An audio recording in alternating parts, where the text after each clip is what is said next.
A group of Somali pirates say they have released a Bangladesh-flagged ship and its 23 crew members. The pirates hijacked the cargo ship in March and say they've now received a $7.7 million ransom. But the shipping company's CEO won't confirm that number. I have a commitment with the pirates, which is a confidential agreement not to discuss the ransom. Well, Professor Anja Shortland is the author of Kidnap Inside the Ransom Business and joins me now. Professor, what do we know about this incident involving the MV Abdullah? What more can you tell us? So this ship was a Pakistani bulk carrier. It was hijacked in March. And this ransom has been thrashed out in absolute record time, only a month since the hijack. Numbers vary. Reuters had $5 million. 7.7 might be an exaggeration by the pirate. As you see, the ship owner was really tried not to say, because the problem with these ransoms always is that they set precedents and that they look extremely attractive from a Somali point of view for a month's work. Well, there has been a spike in hijackings off Somalia's coast in recent months. What's led to this increase, do you think? Well, Somali piracy never really went away. So they've always tried this and that. Certainly sort of attacking the Dow traffic, the Indian Ocean trade.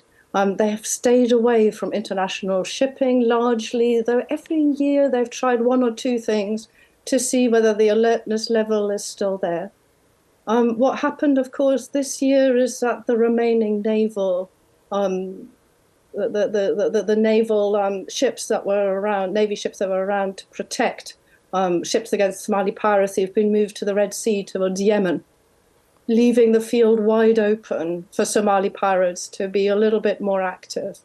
So the MV Abdullah was hijacked 600 nautical miles off Somalia. So they're a long way into the Indian Ocean. Yeah.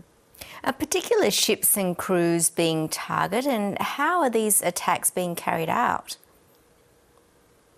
So this kind of bulk carrier, like the MV Abdullah, is the easiest thing in a way to hijack other than the Dow traffic, because you're looking for something that doesn't have a particularly high, it isn't particularly high in the water, so you don't have to scramble up 20 meters on a small ladder. So bulk carriers are relatively easy to get onto.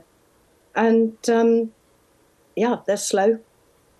They're sitting ducks, effectively. Yeah. And so it's usually launched from fishing vessels with good outboard motors. Pirates are fast. They can navigate very, very easily. It's always been something that's extremely vulnerable. For years now, the ship owners have used private military security effectively to defend themselves, but there's always some ships that are not defended. And the MV Abdullah was just unlucky in that sense.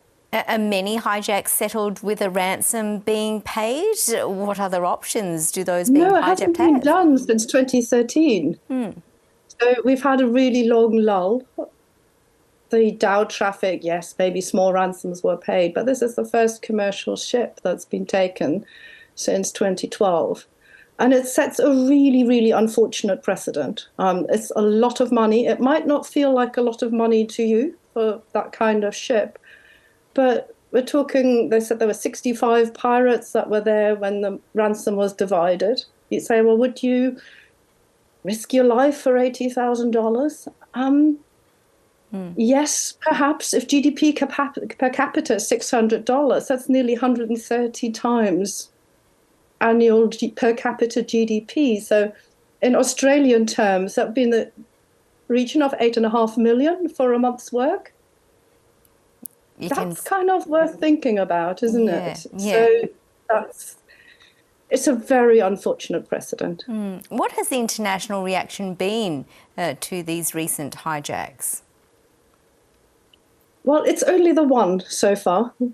And of course, the international attention has been absolutely on the hijacks in Yemen and the Houthi rebels. And that's that's where the naval forces are concentrating. What more can multinational naval forces do to protect ships and crews? How can they work together? Well, they can't be everywhere. That's the thing. And you can't protect the entire Somali basin. So it is always going to be a case of self-protection. But that's expensive. And ship owners don't always want to spend the money. They might just rather insure the problem and go. And that was exactly what led to the explosion of Somali piracy from 2008 to 2012. And hopefully this is a blip. But as I say, it shows that the Somali business model still works just as well as it did 15 years ago. Professor Anja Shortland, fascinating to talk. Thanks so much for sharing your insights. Really appreciate it. Very happy to do so, Yvonne.